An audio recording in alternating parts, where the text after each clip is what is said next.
Okay, so this is the second session of conversation with John Sheridan, who is living in Oakland, California, and the previous one we tried to describe the major difficulties we are meeting in France and in the USA, and now we'd like to describe what we have heard of any possible solutions invented in the USA and in France or in Europe, wherever. So, John, what do you have? Well, what would you say about the solution that you hear about?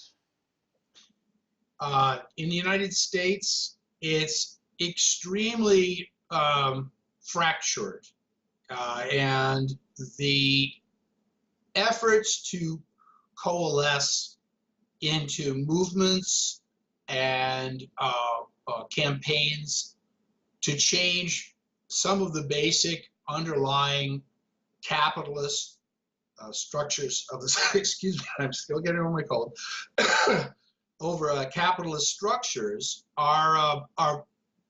they suffer from a number of problems in getting off the ground, as we say, in the United States. One of which is that it's a very, very wide, big country.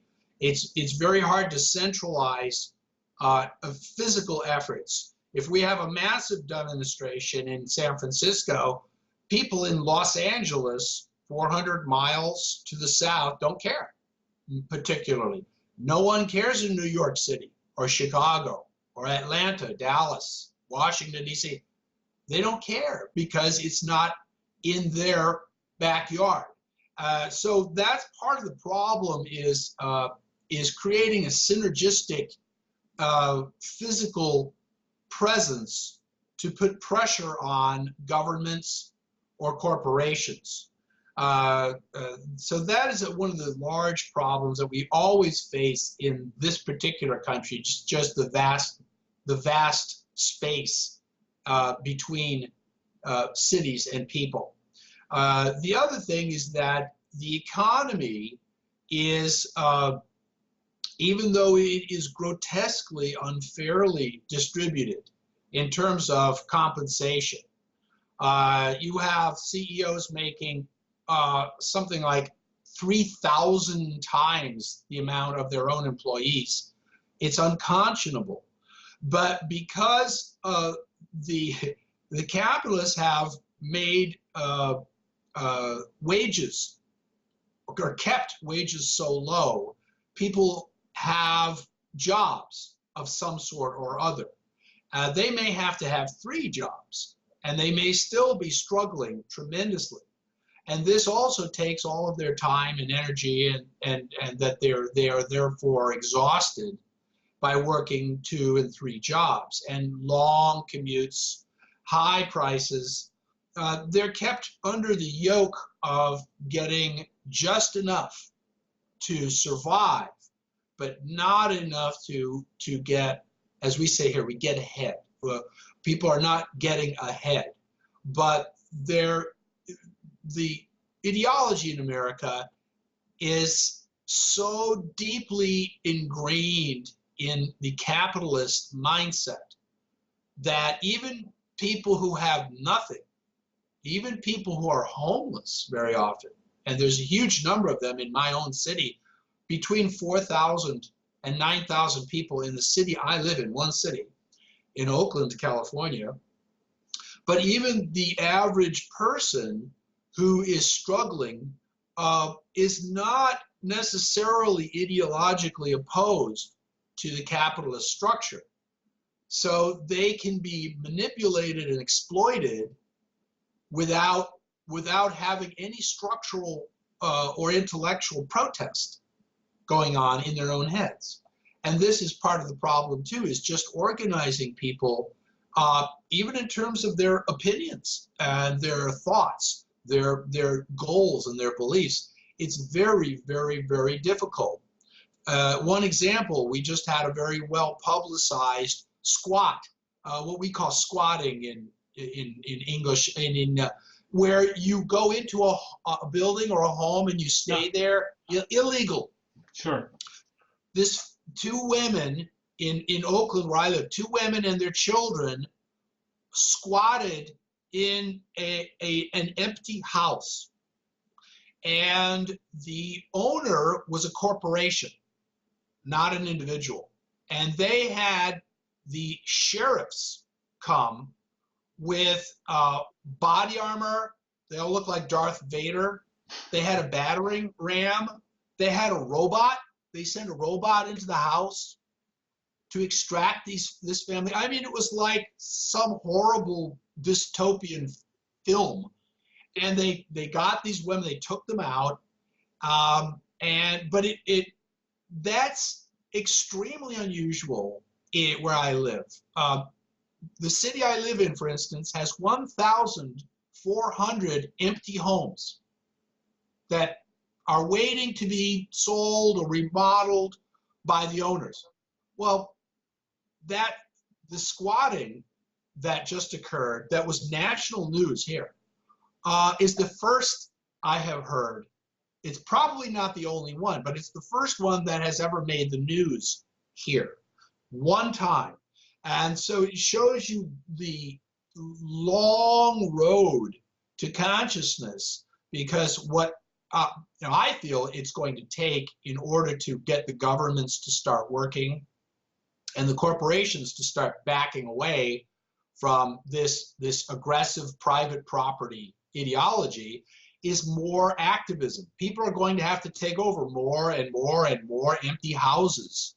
That in San Francisco, I heard that there's 3 empty spaces for every single homeless person. And they have a lot of homeless people in San Francisco, but they have even more empty homes because the owners are waiting for the best offer of the most money. So they're holding the places open or closed, as you will. So this is you can see that's a concrete example of how difficult it is to raise people's consciousness, because there was a huge response both for but also against these women. People are saying, well, do you want a homeless person to just use your toilet and spread garbage in front of your house? Are we supposed to give everybody a house? And sometimes it's with sarcasm like that you actually hit on the truth, which is like, yes, we should give everybody a house. That's what we should do.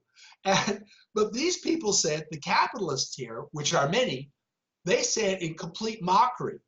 Like, can you even believe it?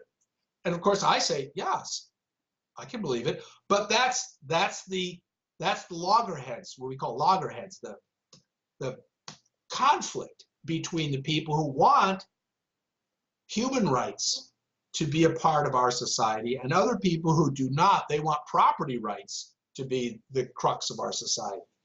And in our society, it creates a huge status quo, a kind of paralysis.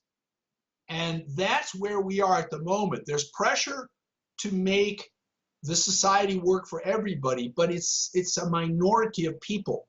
The majority of people, even the people on the very, very bottom, who, as we say in America, do not have a pot to piss in, they support. The poor people are not in revolt about the structure of the society. If they're homeless, they would like a home, but they're not necessarily ideologically trying to organize the society so that they do have a home.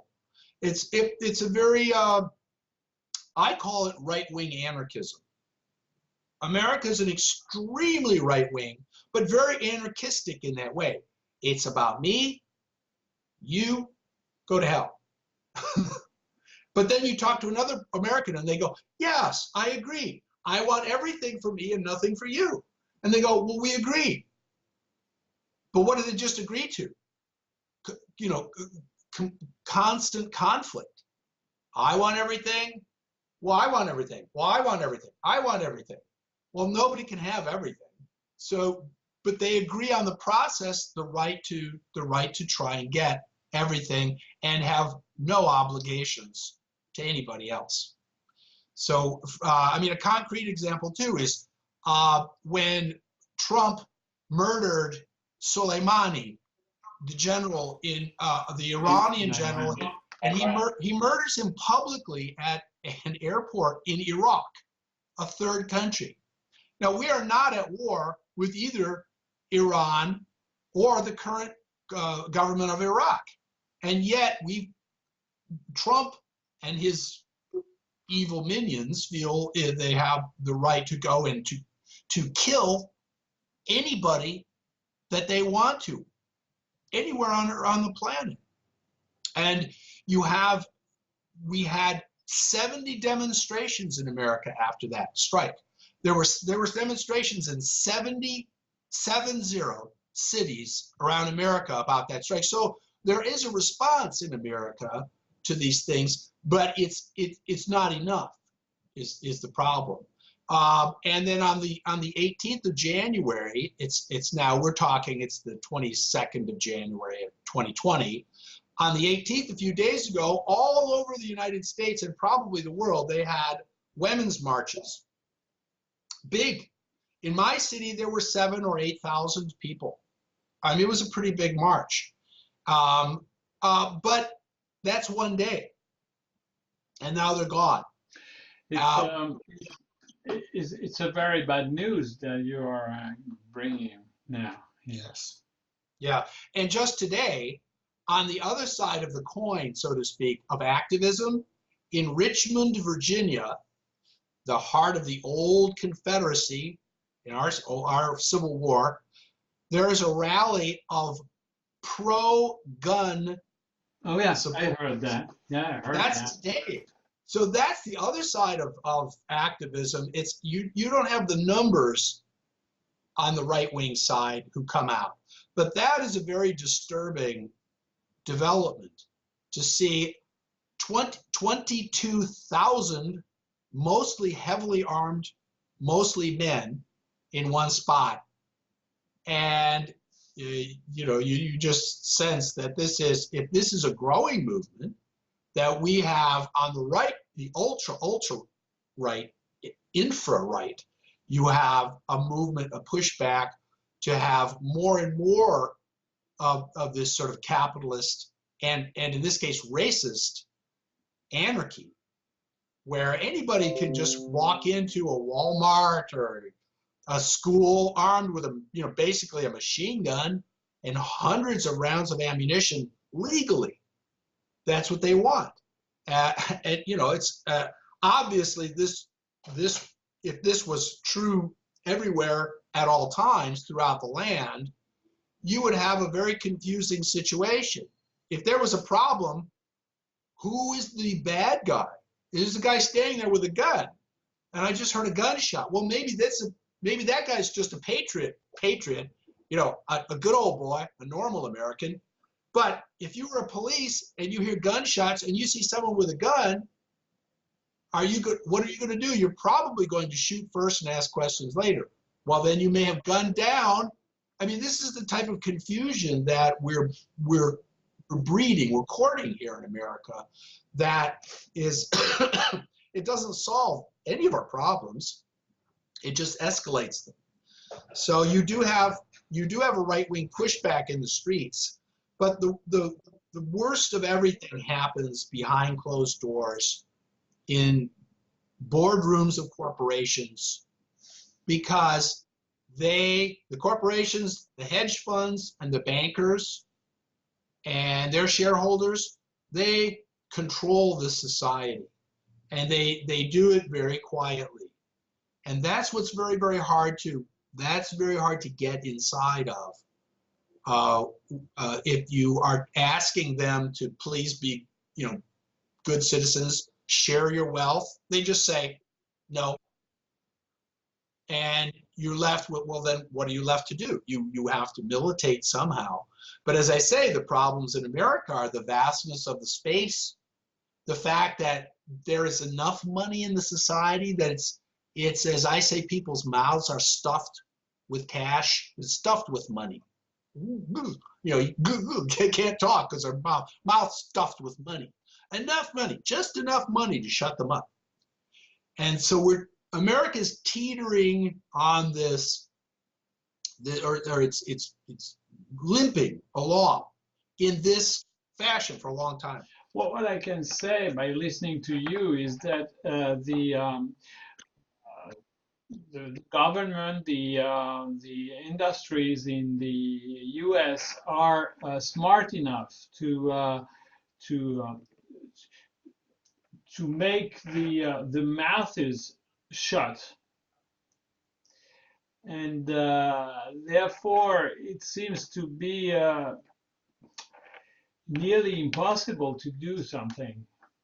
Maybe during the the events of the Vietnam War, the young people didn't want to go, so it could raise much more people than by now, and they are keeping their mouths shut.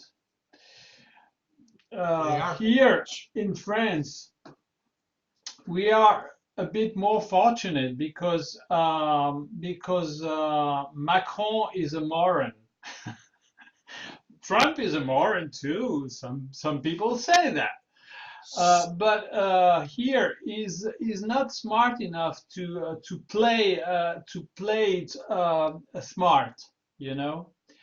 Um, he is always in a fight that will well, he's not smart, I would say, and he had many opportunities to make people calm down. And although it's exactly the opposite here, as we said last time, the yellow vests are still very determined to not to accept the retirement modifications he wants to make in the law. Um, now it is very much spreading to the lawyers, to the people in the healthcare, the doctors, the nurses, every the the, the teachers, um, the transportation system workers. Uh, you can name it. The how do you call that? Where you receive gas and transform it. Oh, yeah. Refineries. Refineries, they are on strike as well. In the ports, they are blocking the ports for the ships. Okay, and he's not is playing stupidly.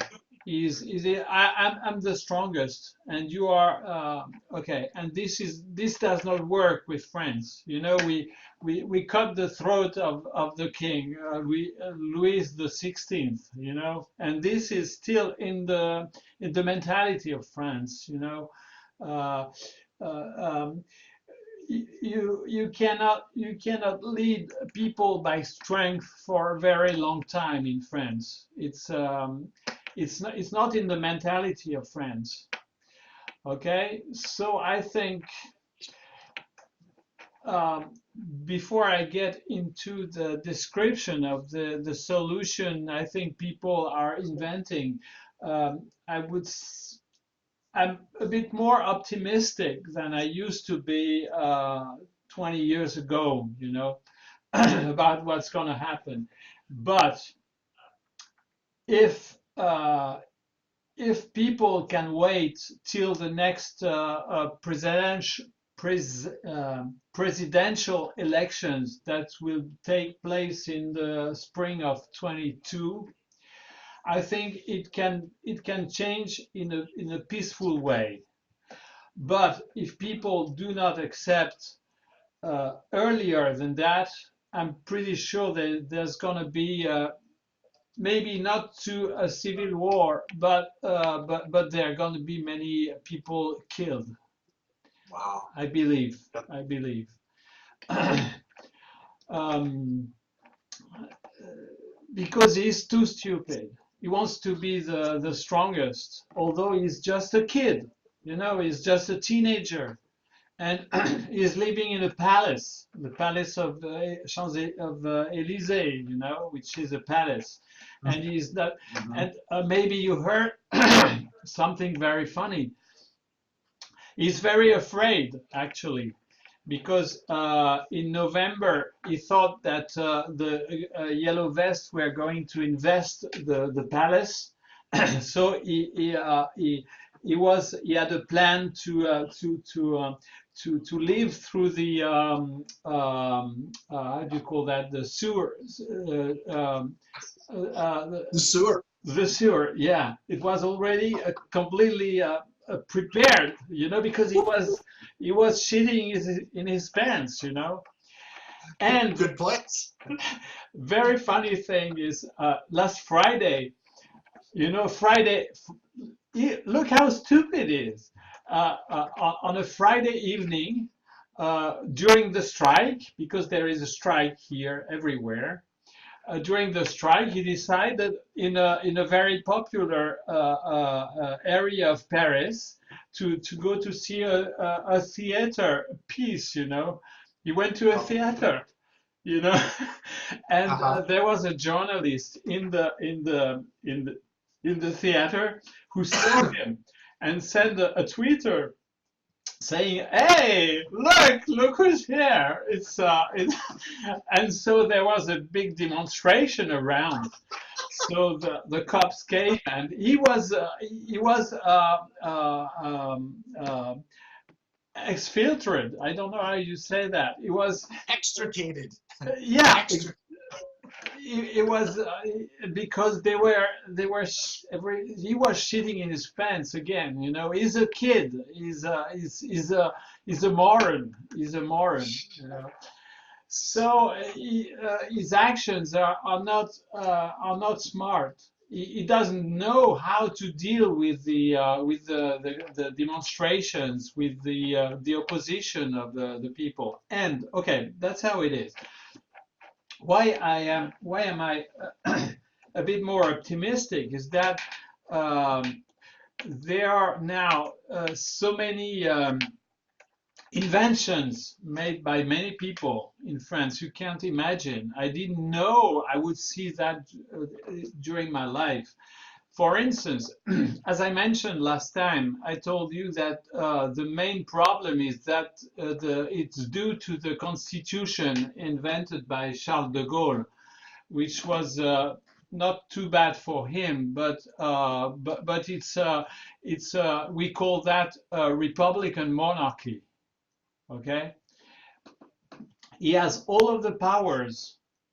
He can do anything he wants. Okay, and this was for de Gaulle to begin with, but now all of the other presidents say, oh, the food is very good. We are going to keep it. Okay, and there are many people who are inventing a sixth republic, because the constitution of today is called the fifth republic. Okay, and they are inventing the sixth one, and there are thousands of people who are writing down a new constitution that and if the next president is smart enough to say, okay, normally the presidency is for 5 years. It's not like in the US where it's always 4 years, whatever happened. No, in France it can change. Instead of saying I'm gonna be elected for 5 years. No, I'm gonna be elected for only 2 years, just the time to present to the population a new constitution, and you will vote as a series of referendums for the different laws that are brought in this new constitution. This is one move, which is very, very smart. And people like Mélenchon, Jean-Luc Mélenchon, for instance, at the last elections, said that. He said, okay, if you elect me, it's only for 2 years. And then when the new constitution is voted by the people, then there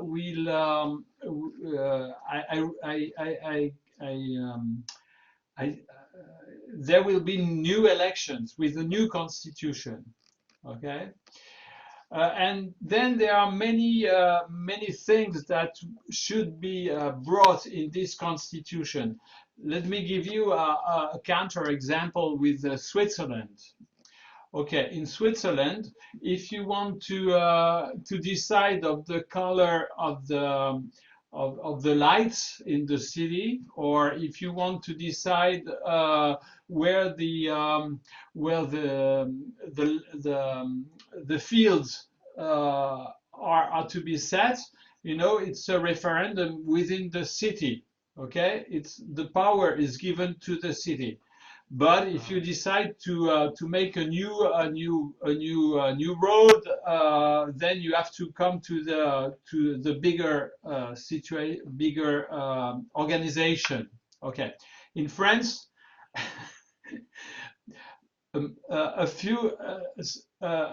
some mayors in very small cities or villages, they decide to put a decision, say the fields used by agricultures using these chemicals for I don't know. You see what I mean? To prevent pests. They have to be at 100, say 500 feet away from the houses of the village. Okay. Mm-hmm. The government said, no, it's not. You have not that to decide. It's gonna be only 3 meters, say 9 feet. Right. They decide for everything, It's totally centralized. And this has to be changed, okay? Interesting. Yeah. The mayors have no power at all in France. Everything is decided by the state, okay? And so these guys who are inventing the new constitution are very smart, and there is one leader in a way, or not a leader, one who is teaching people how they can write this constitution, and so that's one point, one invention. Some other invention I discovered today or yesterday is a guy who said instead of doing one-man show, by professionals, you are going to make some conferences or whatever, where you are going to describe your life, your experience with the government in any in different situation that you have encountered, and it's very popular. You see. Uh, is it a kind of a people's like tribunals or conferences, and are people then going to vote upon the particular No, no, articles? no. So far, they just they just tell the tales. You know, they just say, well, that's what I experienced. Yeah. Why do I say that? It's because due to the yellow vests, people who never had the opportunity to talk together, they are talking together now. You know. Um, for instance, if you go in the metro, you know, the underground, you know, the tubes, well, the underground, it's because due to the strike, there is only one car every 20 or 25 minutes. Okay, Right. so therefore it's packed in, but people are just talking together. Ah, You know, before it's they would causing people to talk. they would be very cross, but now, of course, some are, of course. Sure. But I take the metro very often these days, and I see people talking together. They don't know each other, but they talk together. Wow. And this is what Macron decided to break the yellow vests. You know, to begin with, the yellow vest guys, they gathered in the roundabouts. You know, they built some little shacks Very in the roundabouts, and so they started to talk together. And eventually, some extreme left people, extreme leftists, could talk to extreme right people. You know, and this is amazing. And the government, the power, cannot accept that because they want people to hate each other. The police, Macron gave orders to the police to be extremely violent.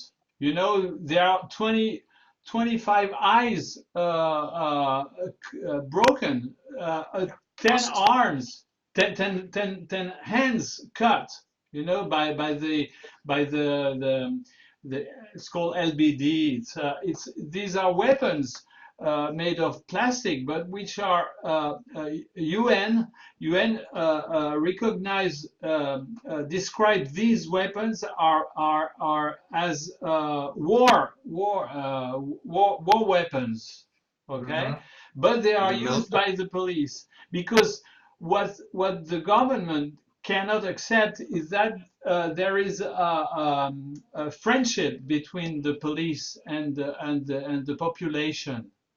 They want to Right. make the population be hated by the population, and they want the police to hate the people. Although the police they make I would say $1,800 a month, you know. Mm-hmm. So they have all of the reasons to belong to the yellow vests.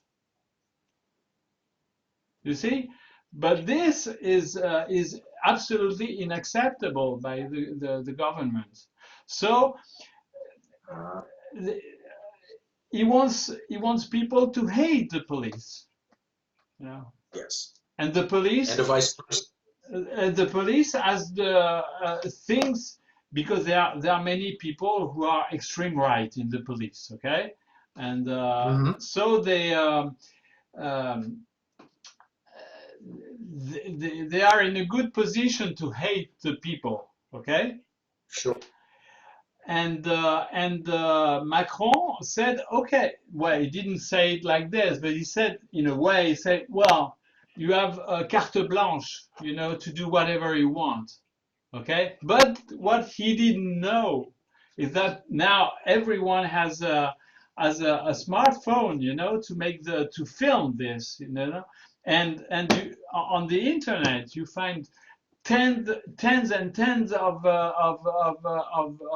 films describing people on the ground being hit like this, um, all the time, you know. So I didn't think, I didn't think I would encounter such a creativity since 1968. Really, no. I, Ah, when I work on my stuff here, I listen.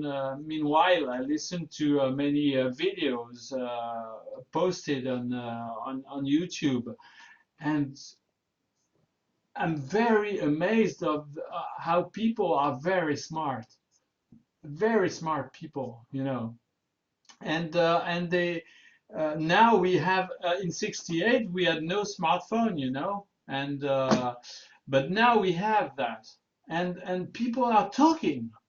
So maybe I'm wrong. I hope I'm not wrong, but I have the feeling that I'm feeling more optimistic than I used to be. You see? good, good. Well, it sounds structurally like you have really a different society in France Yeah. than there is in America. You're obviously you have a lot of people who are, as you say, they're very intelligent, very bright people, and because of the ongoing nature of the Yellow Vest movement, it's creating a space for people to begin to talk in ways that, as you say, they had not before, and when things go on for long periods of time, it seems to me that it does open the door to more developments than you had if it was a very short movement. One of the problems in America is that we have lots of demonstrations, but they're very brief, and then they're gone. Look, in France, we have now 80% of the population who has the level to enter a university. 80%. So people are, many people are not smart, are not stupid. It helps. It Yeah, helps. it helps. Of course, it helps. It helps to communicate. It helps to be able to communicate when you have the skills to communicate.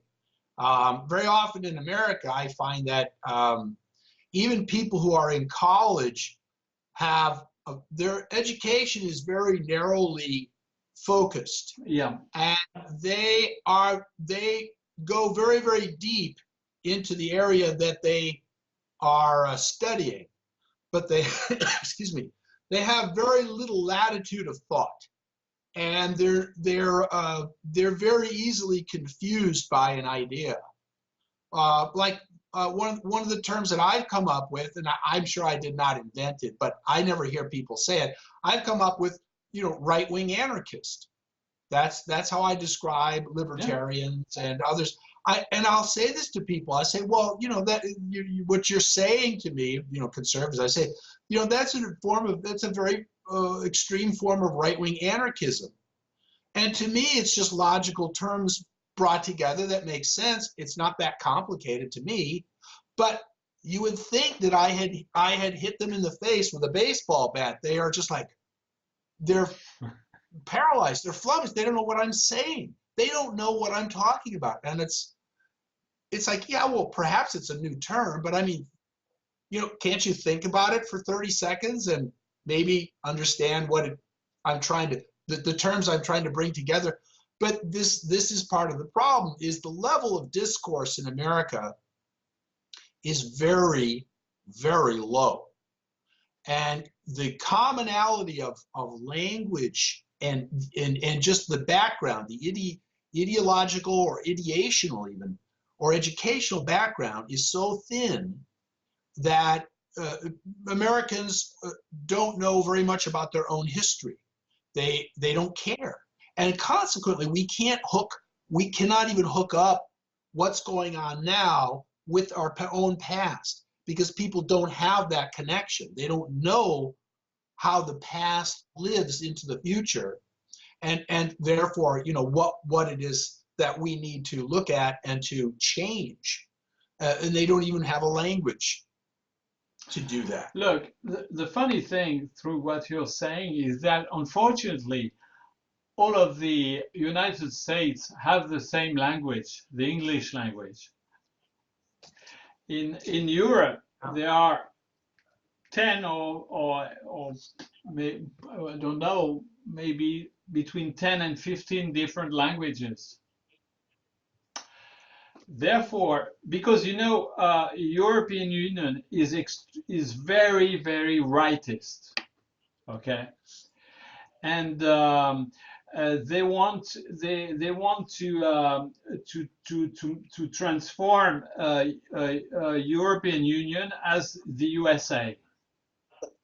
They are very very prone to this, and all of the laws they are making go in this direction. Okay, so and now we have in France the fact that if you decide something that is against a law of the European Union, you are supposed to be delinquent. Okay, that's what happened to Greece, you know, and okay, but Greece could not do nothing because Greece is a very poor country. Okay, but if you take France, France is the sixth power in the world. Okay, and the second power in the European Union. If France, so people who are saying, "Oh, it's not my fault, it's due to Europe," okay, I have to follow what Europe says. But what the right wing forgets or wants to forget, they forget that we are the second power in the European Union, and therefore, if France is delinquent, they can do nothing. There is a huge power due to the fact that we are the second, and then if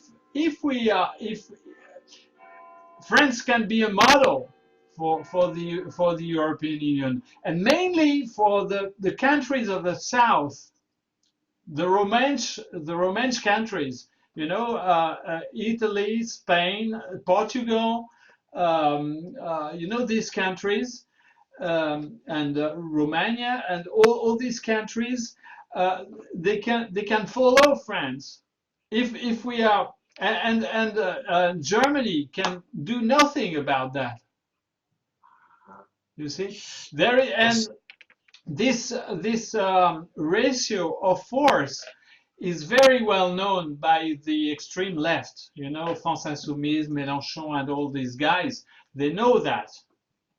Okay, but the right wing doesn't want to accept this. You know, although it's the fact. It's a fact. So if we can. Well, due to my optimism, present optimism, if we can do that, then there can be a lot of changes in Europe, you know. Well, it sounds like you have a constructive situation where you are. Really, Yes. I was not able to imagine that I would see that during my lifetime. That's good. That's good. And what's fortunate too, it doesn't require a catastrophe, an absolute catastrophe for your fellow countrymen and women to rethink some of the basic rights that they have. Mm-hmm. What I fear in America is that we are, at this point in time, incapable of organizing at this higher intellectual level that you are in France, because we are so disunited, and because people do believe in this right-wing anarchistic ideology of me first, you last. And, but look, John. What it would require. Look, John. Could it be possible to imagine that one state, a rich state, let's say California, for instance, could do something like that against DC? Yes, I think it's possible. One of the things that the capitalists have done structurally to state governments in America, which is very, very important, is that the states cannot spend any money that they do not have. They can impose taxes, they can float bonds, but they cannot what we call deficit spend. Only the federal government can spend money that it has not printed yet. Yeah. And then it goes out and prints that money. But the states cannot do that. So the one of the big constraints, even with an enormous state like California, is one, that its representation in Washington is very small in the Senate. We get 2 senators. So does North Dakota. Yeah, I know. And we also cannot legally spend money that we have not guaranteed is going to come into the coffers. And the federal government is not going to allow California or any state in the union that much independence to radically reshape their society, because to end homelessness, to end poverty, to make our schools first-rate schools, free college, these things that universal medical care, these absolute pillars. Are you saying that, for instance, California cannot borrow money? Right. Not as I understand it, they cannot borrow. They can borrow money, but I believe they have to do it within constraints of something like floating a bond, which is just loaning. That's borrowing money from rich people, which you pay them back with interest. So it's not a very efficient way to get money. It is one way. They do borrow money, but they got to pay it all back with interest on bonds. The other is taxation. Well, taxes, the way the state of California has formulated how you raise taxes is you have to vote a super majority in the legislature to raise taxes. Okay. So let me ask another question. Could the state of California decide that a Californian company would be nationalized? And you saying we are in a terrible situation, and instead of giving the money to the to the shareholders, we nationalize and the money comes to us, because the part the part that is what returns to the shareholders as doesn't make any wealth, unless except for the shareholders, but for the Right. for the wealth of the state, it doesn't bring nothing. Not necessarily, right, because the shareholders might not even be in the state. Sure. That's a good question. My first sense is that the federal, excuse me, that any state takeover of a capitalist, a privately owned business would go to the courts, and would immediately go to federal court and be challenged in a federal environment. My suspicion is that the federal government would not allow the state to take over either a failing or a delinquent or an abusive private company that way. Now there is the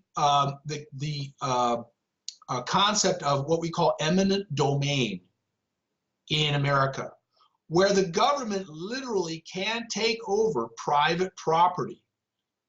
Usually that's done when they want to build a road or a freeway through a neighborhood. The government can say, look, we can't fight every one of you. We don't have to. We're going to give you money, but you go, and we're going to build that road. So there may be, through the doctrine of eminent domain, a possibility for a municipality, a city possibly even, or a county, a bigger geographic area of cities, or the state, a bigger yet. There may be a possibility, but I think they would have to go through the doctrine of eminent domain. And I may be wrong about this legalistically or structurally, but that's what occurs to me as a possible way to answer your question. But it would be it would be difficult. It would be extremely controversial. It would be it would cause a lot of response. And I suspect at this point in time in our history of the United States that it would be shot down in the court system. That's my feeling. But you cannot, sometimes you just have to try. And that might be a way. Somebody's just got to have the guts to try, like those women who squatted in the house in Oakland. They just did it. They knew it was illegal, but they did it anyway to make the point that housing is a right. And they also needed a roof over their heads and their children's heads. They all had children too. There's a whole bunch of people in that house. So sometimes you're right, Jacques. Sometimes you just have to do it and fight. And you may find a way, even though the law apparently says you cannot do it. Yeah, look what I heard. One of these guys, they said, Macron says, oh, France is very, very poor. We can't do nothing. It's really, you have to pay more and more because we are very poor. Although it is the first country in the world for return for the shareholders. First country in the world. Okay, good. And so each country they give money to the European Union, and agriculture get back money. There is a ratio. It can be positive or negative. Okay, poor countries they receive more than they give. Okay, right. And rich countries they give more than what they receive. Okay, right. And so the guy says, okay, if we are running France, you say we are very poor. Okay, so we have no reason to pay more than we receive. As Thatcher, who said, I want my money back.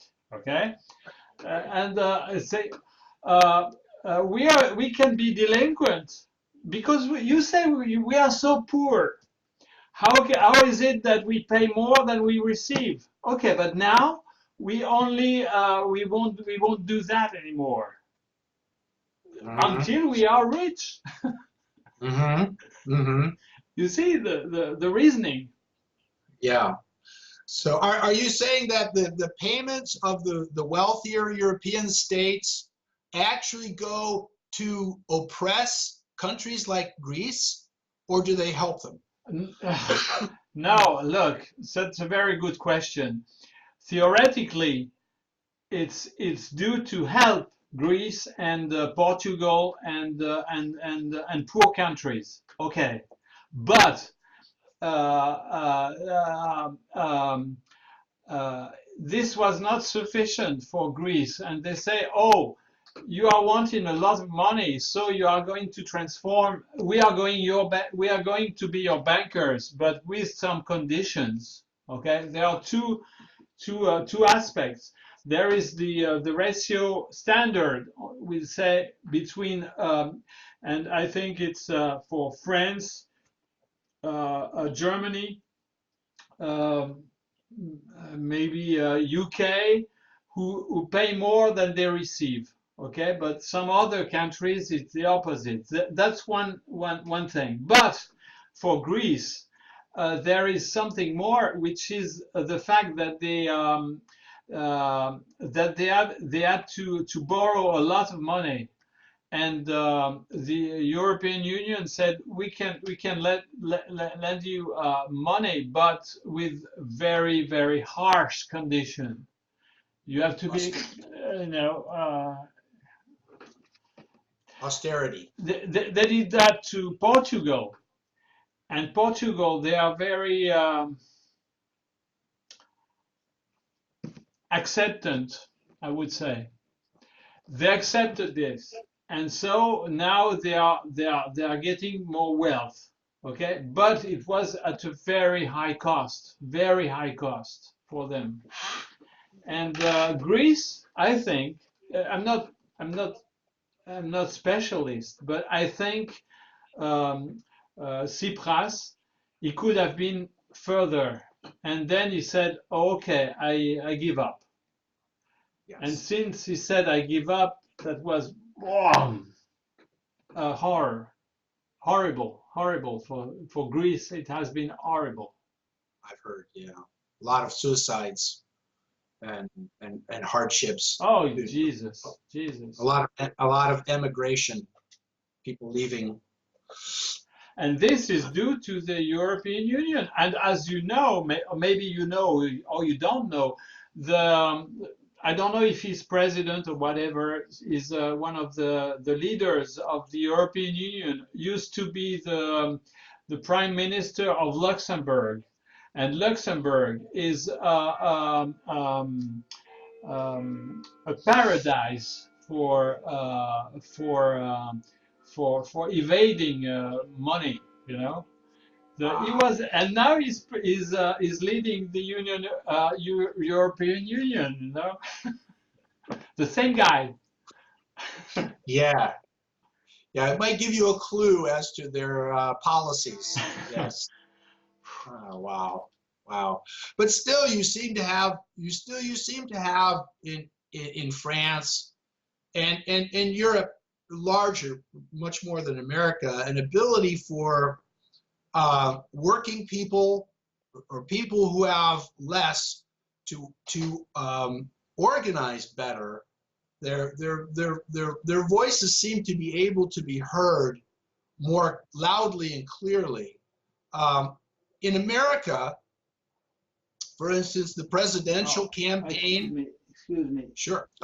In America, in the presidential campaign, there is really only Bernie Sanders is talking about poverty at all. That word passes his lips, and nobody else's. Nobody else is even talking about trying to end or radically reduce poverty in the United States. And there is poverty. 21% of American children, according to American standards, live below the poverty economic line. 21%, more than one of every 5 children in America officially is poor. And to me, this is a national calamity, as is rampant drug use because people are in despair. It's one of the reasons that white men are decreasing as a part of the population. It's not just that people of color and women are increasing. A lot of white men have lost their sense of value to themselves even, and they're drinking themselves to death, drugging themselves to death, and in fact, the American population, the number of white men is decreasing in America. I mean, middle-aged men, people who are already born. We're not talking about the birth rate. We're talking about people who have been alive for decades. They're decreasing not just because they're getting older, but in the middle age, where they should, because of advances in nutrition and medicine, they should be living longer and longer lives. They're not. They're living shorter lives. But it's strictly through despair. It's through a sense that their society is changing out from under them. Some of these changes are not bad changes at all. The fact that America is no longer, or is going to soon no longer be a majority white nation. To me, it's like, so what? Who cares? I don't care. I mean, cannot we all be good citizens together? What does it matter what color we are, or where we were born or anything? To me, these are all irrelevancies. But to many people, this is the dissolution of the very society that they believe in. This is one of the things that fuels a politician like a Donald Trump and his ilk. But in response, very, very few of the politicians who are running, let us say, for the presidency of the United States, even talk about poverty, even talk about truly restructuring the society. And so you get these people on the right who think the society has already gone to hell, and they're angry and in despair, and they will vote for a person like a Donald Trump, let us say. But on the left, you still do not have enough ideological power to say poverty is wrong, that everyone, it's a human right that we all need food and education, housing and healthcare, and childcare, maternity leave, and this kind of thing. That argument is still in the minority in America. But it seems like in Europe you have more of the ability, and in France particularly, you have more of the ability to find that voice and organize and stand up against the power structure than we do in America. So I mean, I'm glad to hear that you have an optimism, because I know that you would not have that optimism if it was not warranted, if it didn't make sense. I wish I had that optimism in this country. Well, but maybe my optimism is maybe foolish. Right. But it's evolved. You pay attention, and you're getting a sense of optimism that comes out of what's going on. Yeah, that's absolutely. Great. Absolutely. That's just so great for us, because America is such a hierarchical society, and the odd thing is that we pretend it is not a hierarchical society. We're all free, right? Well, all Americans are free, and yet we have 3 people own as much wealth as the poorest half, 150 million Americans. It's like, well, wait a second, how free is that? But this argument it's like talking past people. Oh, I'm free, but there's income inequality. How's that free? We're just starting in America. We're just starting to have these conversations.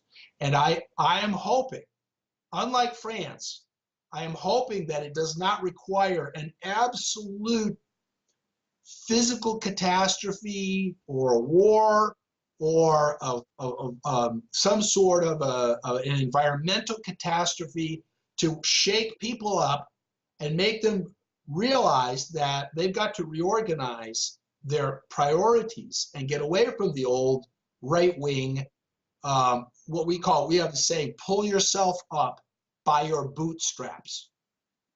But as Martin Luther King said, you have to have boots to pull yourself up by your bootstraps. And then this is what Americans still, to this day, in their larger consciousness, do not get. So we're a lot behind France in that thinking. So but I'm very glad that France seems to be on a road towards somewhere. But we are fortunate due to the possibility to change the constitution easily when people agree. But in the U.S., it's nearly impossible to change the constitution in your country. It was it was invented by the fathers of the country, and they were so smart to make it impossible to change for many hundreds of years, you know. Yeah, that is a big difference. That's why I was thinking of the possibility that one state would be delinquent. You see? It would take courage, it would take vision, and it would take probably also a very, very, very strong leader. Mm-hmm. A smart leader. And with a very strong and smart leader, that is often a double-edged sword. You know, if the sword cuts the way that you want, it's good. But because the leader is, you know, strong and probably also an egomaniac, that sword may cut in the other direction and cut you too. So one always has to keep that philosophical skepticism. But I believe for the scenario that you posited, that's what it would require. It would require some superstar and perhaps a catastrophe too, on top of it. The two things coming together to shake people up, and then also someone to lead in a new direction. That would be, I think, what it would take here. But I could be wrong. I hope I'm wrong. Okay, so maybe we can stop because it's more than 1 hour. And we'll see. Maybe we can make some other discussion, other conversations like this. What do you think? This would be fun. Yeah, that would be fun. We could talk about other things maybe even. Yeah. But I mean, I think what you're talking about is certainly the most central, one of the most central things that we can talk about, which of course is the structure of your very society, because it affects so many people for so long. In California, you know, and in America now, and even places like Britain, you really are starting to also see an environmental radicalism and movement that is gaining a lot of steam, especially with very young people, because young people are starting to realize that American society has abandoned them. That if they want to go to college, they can, sure, you can borrow $100,000 and go to college, but when you get out, you have no job. 2, you have $100,000 in debt. That used to be what you would buy a house with. Well, you can't buy that house if you're paying off your school debt for 20 years first. Yeah, good. And this is, you know, and they're starting to realize that the society is, and this is what also got me banned on Facebook, is I said Americans are predators of themselves, of each other, and that got me banned. And but that just shows you, you know, the sort of Mickey Mouse, what we call Mickey Mouse, the cartoon quality of free speech in America. But young people are starting to radicalize in ways that I think could create a flashpoint situation at some point, when a lot of the older conservative white people have died, thankfully, and are out of the picture. And more people, more and more young people will be people of color. And the other young people are not going to be so separatist. They're good because they're going to be, as people who have tried to organize labor have tried to say for 150 years. It's workers that need to organize together against the oppression of the few capitalists. Well, that's, I think, going to start to happen in America with young people, because they realize that the older people are just, they're cannibalizing these young people's lives with debt and with crappy services and crappy jobs and low wages and no benefits. You can work 3 jobs and have no health care in America.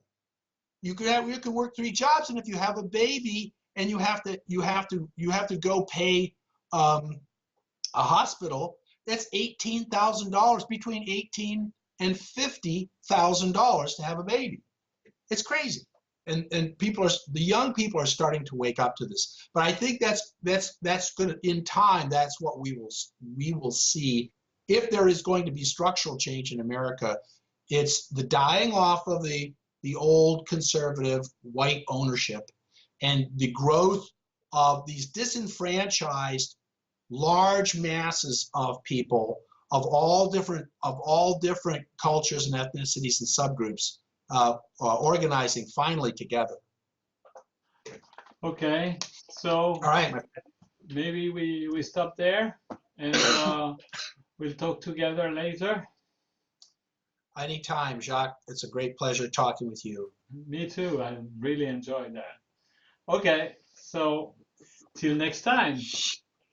Until next time. Okay. Have a good day. You too. Bye.